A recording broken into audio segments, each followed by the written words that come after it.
Vist bliver man lycklig över allt grönska. Här har vi tomatplantor, chiliplantor, lite gurkplantor och sen potatis med golvvärme.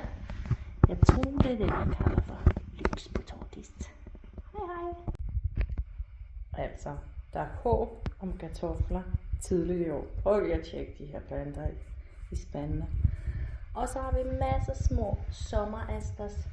De skal blive store og blomstre vildt om et par måneder.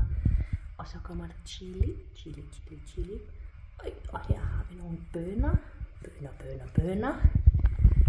Masser af pelargonstiklinger og gamle pelargoner.